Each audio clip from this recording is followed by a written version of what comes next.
Cascadia is once again hitting the table. This time it's Cascadia Alpine Lakes. Now, this should be said, this is its own game. This is not an expansion for Cascadia.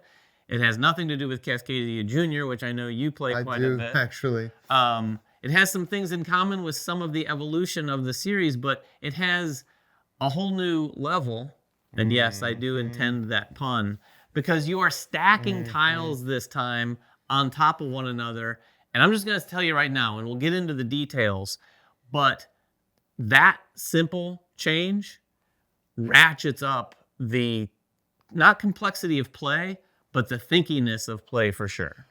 For sure. I mean, the gameplay here is very much the same as what you'd expect from Cascadia. And in fact, if you're looking at this right now, you might think, oh, well, that looks like Cascadia, with the exception now we're using these 2 hexagon tiles, which already that adds a little bit to the puzzle, because, you know, in regular Cascadia, you take exactly the tile you want, you put it somewhere and it's there.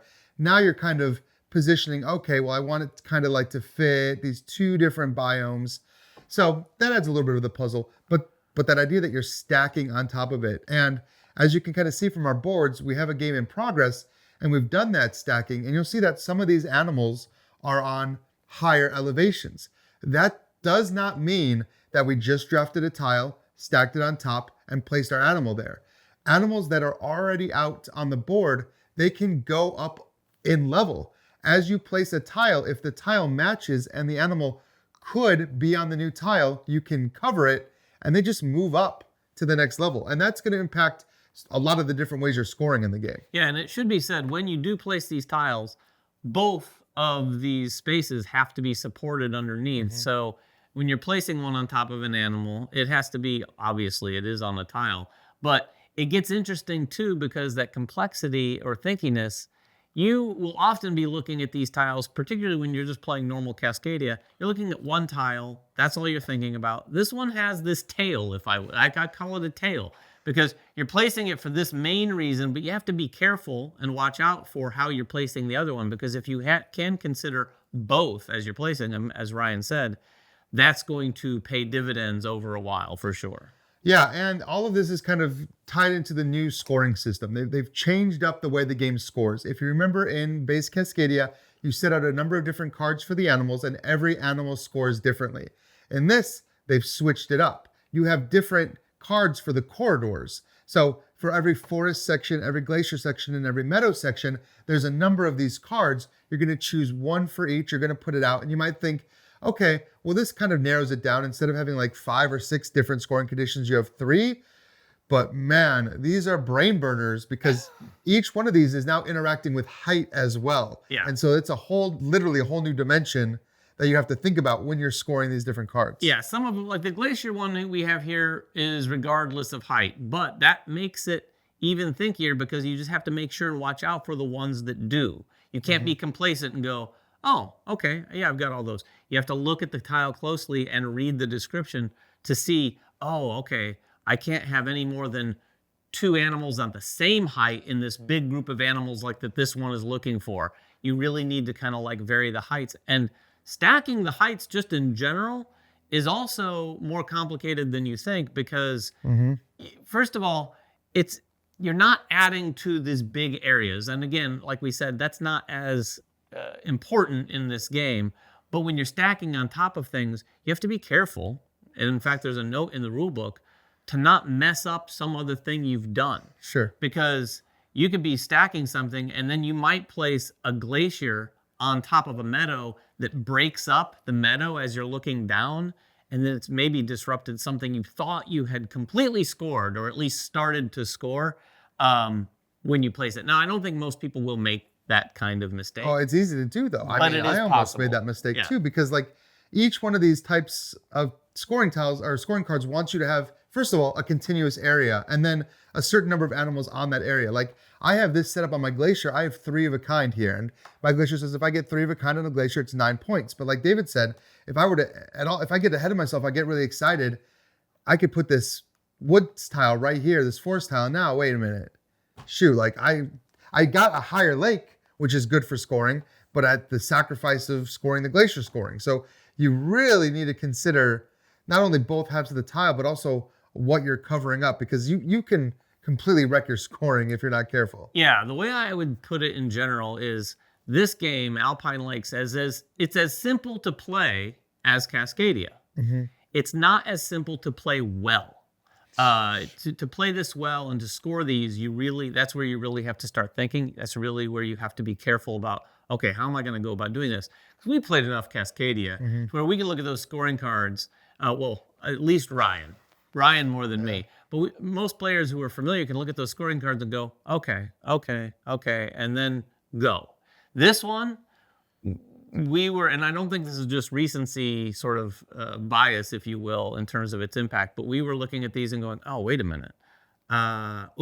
That's going to be hard. Well, yeah, it's a lot harder. Well, that extra layer, literally, of complexity just makes things really, really interesting. So if you're a player who wanted maybe that next step from Cascadia, this definitely gives it. Yeah, not only are these harder, if you want the next step, we went straight to like what they would consider the advanced mode. In fact, there's actually like there's like a family mode, and there's like a slightly intermediate mode, and then you can use the full-on scoring cards, which as gamers, I would recommend using the full-on scoring cards. But for sure, they've also introduced these habitat scoring cards, and there's a whole stack of these. There's one for habitats, there's one for spatial elements, and there's one for wildlife that are stacked onto the scoring. So not only are you worried about these like 3 main scoring cards, you've got these 3 tinier ones that score for a huge variety of different things that you're worried about as well. Yeah, and that's not unlike a lot of the things that you'd find in Cascadia or Cascadia over the years. And more like landmarks with added and stuff like that, yeah. But it does sort of bring that all in this box. And like we said, as you play this, you're going to find a lot of things familiar. You place an animal on certain tiles, you're going to get these little, I forget what they're called, the pine cone tiles, as we call them.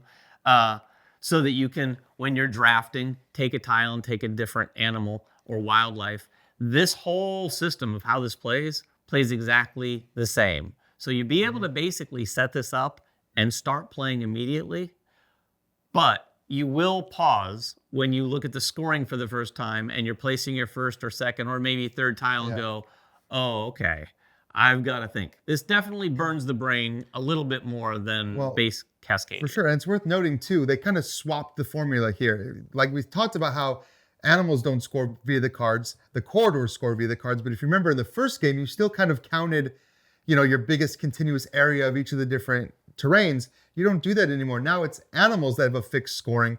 You're just trying to get your animals as high as possible. For every animal that's on a 3 or higher, which that's 3 tiles stacked on top of each other. 3 takes a minute. That's tough. You get points for that, and you get points for having the highest animal, and you get points for how high your lakes are, and double the points on your lakes if they're completely surrounded. So not only are you focused on this, like you have to account for all that scoring as well. That whole concept of trying to get your lakes high and score your lakes for significant points will definitely interfere with your ability to score these as well. So at certain points or in certain areas of your board, you're having to kind of decide, do I want to focus on this card? Here in the forest, I'm going to focus on this card. And then over here, I'm going to focus on my lakes.